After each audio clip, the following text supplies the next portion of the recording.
Salut à tous, j'espère que vous allez bien. Je profite de ce petit moment, j'ai un petit quart d'heure, 20 minutes pour pouvoir donc poser mes vidéos notamment de ce soir. Comme tu le sais, c'est un petit peu la course ce matin. Je vais à Rétromobile et c'est une vidéo qui me tient à cœur parce que on va parler à la fois de ce que fait Peugeot avec sa garantie, notamment ce qu'ils vont proposer de 8 ans sur un i3008. Donc je pense que ça va être que le début et notamment MG, ce qu'ils font notamment avec leur garantie.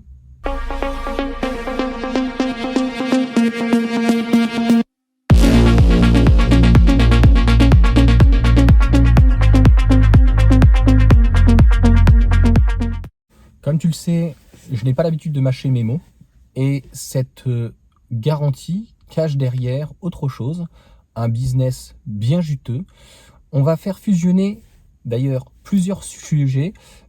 Au départ, ceux qui ont commencé à faire des garanties étendues, il y a eu Kia, il y a eu Hyundai. Il faut savoir déjà que le fait de faire ça, ça t'oblige à faire les révisions chez le constructeur, même s'il y a Midas, même s'il y a d'autres, hein, je ne sais pas s'il faut citer d'autres marques, mais voilà, Speedy ou d'autres ou quoi que ce soit, qui garantissent la garantie constructeur. Il y a aussi Avatacar qui, je crois, donc sur leur site internet, lorsque tu regardes les révisions, propose donc des garanties constructeurs. Mais c'est toujours la même chose. C'est la même chose avec les boîtiers donc éthanol. Une fois installés, et ben, par exemple Peugeot a une directive de ne reprendre aucun véhicule avec un boîtier éthanol, même homologué.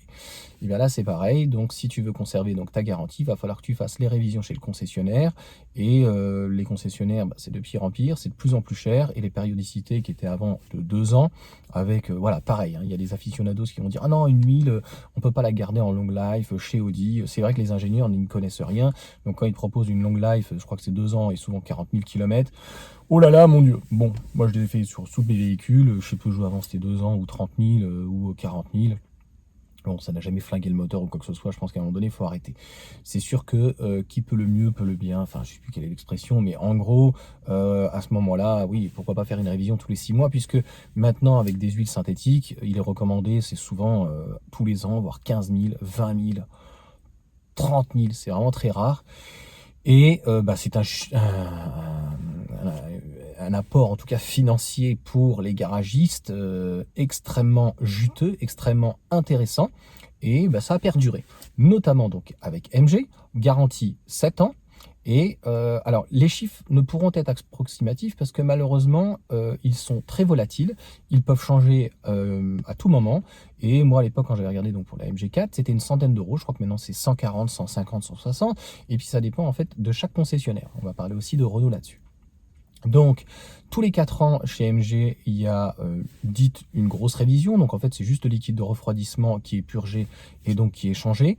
Donc, c'était à l'époque 400 euros. Et là, je crois que maintenant, c'est 600 euros. Donc, si tu cumules en tout cas 100 euros par-ci, 100 euros par-là, chaque année, plus tous les 4 ans, une purge de liquide de frein, sur les 7 ans, ou éventuellement 8 ans, tu auras payé pratiquement 1500, 2000 euros.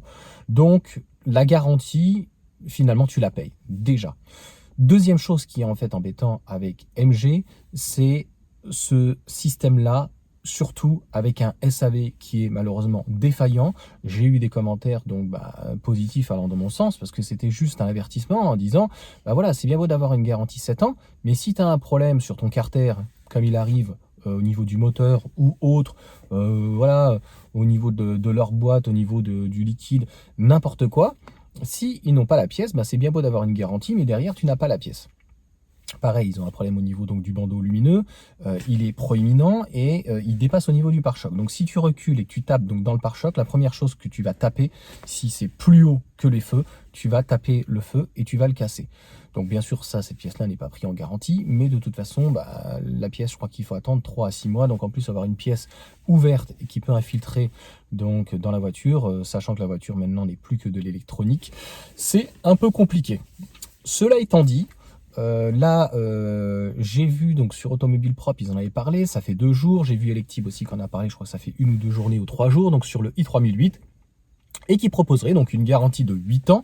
C'est vrai que tous les autres constructeurs aujourd'hui, essentiellement, même Renault propose 4 ans, et ils proposent donc 8 ans et 160, 190 000 km, ça dépend, voilà, Tesla, des batteries, des véhicules, etc.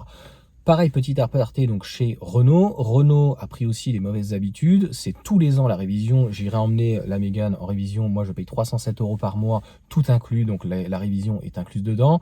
Mais ça va du simple au double, hein. Il y en a qui vont te prendre 80 €, il y en a qui vont te prendre 140 €.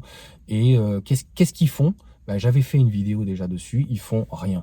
Mis à part les essuie-glaces, mis à part un filtre à air et le liquide de refroidissement et le lave-glace, surveiller les disques, les plaquettes et les pneus. En gros, voilà, j'ai schématisé, mais il n'y a vraiment plus rien dans un véhicule électrique. Le moteur est prévu pour faire 200 000 à 400 000 km et pendant cette période, il n'y a strictement rien à faire, contrairement à une boîte manuelle ou un moteur donc thermique. Et de l'autre côté, la batterie, eh ben c'est pareil, c'est encore pire sur une LFP, elle est donnée à 1 million de kilomètres. Donc, mis à part surveiller la dégradation de la batterie, si tu l'utilises bien et si tu ne fais pas une décharge profonde, ça on en parlera, et c'était très intéressant. C'est Electron, j'aime beaucoup ses vidéos, et c'est fou, il répond à tout le monde avec 100 000 abonnés, il a l'air d'une gentillesse ce monsieur-là. Donc on reviendra en tout cas dans une autre vidéo sur donc la décharge profonde. Ça c'est le truc à éviter, mais c'est ça qui est marrant, hein. Une voiture électrique, ça fonctionne exactement comme un téléphone. Là je suis sur un iPhone, donc j'avais regardé à l'époque et j'avais fait aussi une vidéo en disant voilà, tu as 500 cycles. Mais c'est pas parce que tu as 500 cycles que tu peux pas en faire plus. Et mon iPhone 7 que j'ai toujours, qui sera pour mon fils, il en est déjà à 1000 cycles. Donc oui, la batterie tient moins bien. Par contre, elle se recharge plus vite. Donc on peut pas tout avoir dans la vie. Donc au final, ça fait la même chose que ce qui se passe avec les OE. Au départ, il y en avait certains, ils étaient à 140 km. Été, hiver, peu importe, on s'en fiche, la moyenne. Et en gros, ben, tu finis à 100, 80. Et donc la batterie n'est pas morte.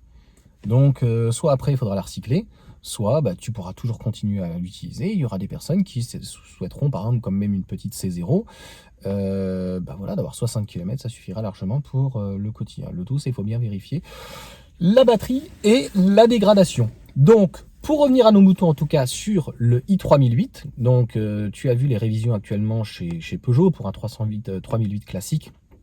C'est aux alentours des 200 à 400 €, et la grosse révision c'est 600 €. Encore une fois, la grosse révision c'est quoi? C'est changer 3 bougies sur donc un 3 cylindres. C'est grossier, hein, et voilà, il y a l'huile, il y a grossièrement quelques merdes, mais c'est en tout c'est ça quoi. Dans un moteur où de toute façon tu peux y mettre les mains à 10 tellement qu'il est petit, vu la taille du capot du 3008. Donc ils ont pris et ils ont gardé donc de mauvaises habitudes, et en électrique, bah, ils vont te remettre une tartine, donc avec une garantie 8 ans, mais il faudra aller faire les révisions chez le constructeur. Et 10 mois, je n'ai pas vu donc les préconisations que ça va être. On n'a aucune information. Je voulais aller voir le Peugeot i3008, le commercial m'a rappelé pratiquement 15 jours après, m'a dit que dans 15 jours il y en avait une, et puis je me dis attends, je vais aller voir s'il est au showroom. Pour aller le voir en vrai, même si je l'avais déjà vu, tu vois, par un voisin. Et surtout l'électrique, lui, il a un hybride rechargeable, le monsieur qui est un voisin. Et on m'a dit non, il ne sera pas disponible avant le mois de juin, et nous, on ne l'aura pas avant avril, mai.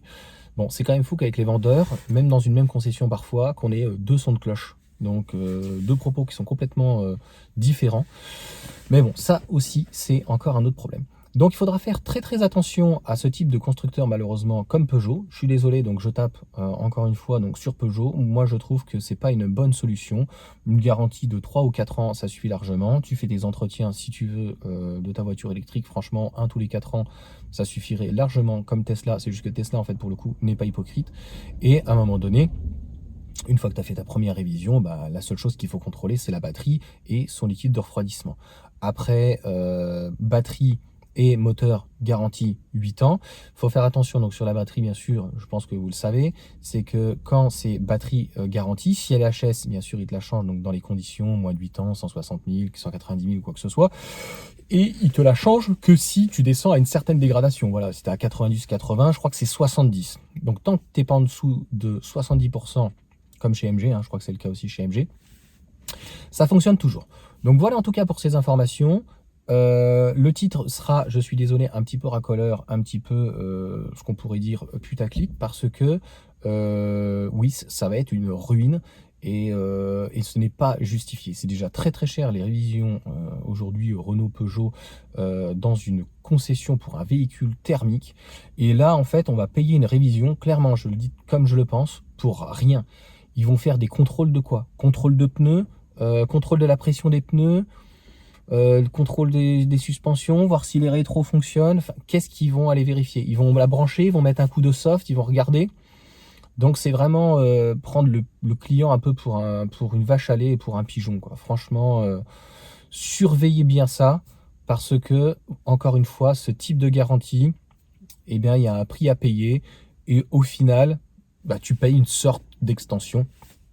Donc autant le savoir. Moi, par exemple, dernière petite expérience, mon beau-père, quand il a pris donc son 3008 il y a déjà 7 ans, son premier 3008, il l'avait pris avec la totale, donc extension de garantie et puis l'entretien. C'était une plainte totale. J'ai dit, Pierre, la révision, vous les faites les 2 premières ou les 3 premières pendant la garantie, puis après vous arrêtez, ça sert à rien. Il avait eu d'ailleurs un problème de poignet au bout de 3 ans, c'est une honte. Franchement, la poignée, il a fallu tout changer. Bref, c'est un autre problème encore ça aussi. Mais ça s'est plutôt bien passé. Et là, je lui ai conseillé par contre vivement de changer son PureTech qui arrive à 70 000, 80 000 km. Parce que je pense que soit la boîte, soit le moteur va finir par lâcher à 100 000, 120 000. De toute façon, c'est de véritables cacahuètes.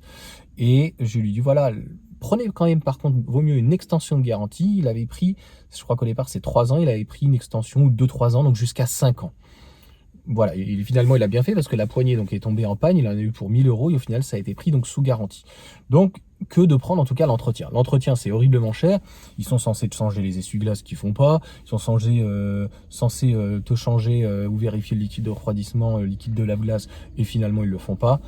Donc voilà pour ces informations. Oh là là là là, elle m'a collé de ouf. Bon, allez, ciao.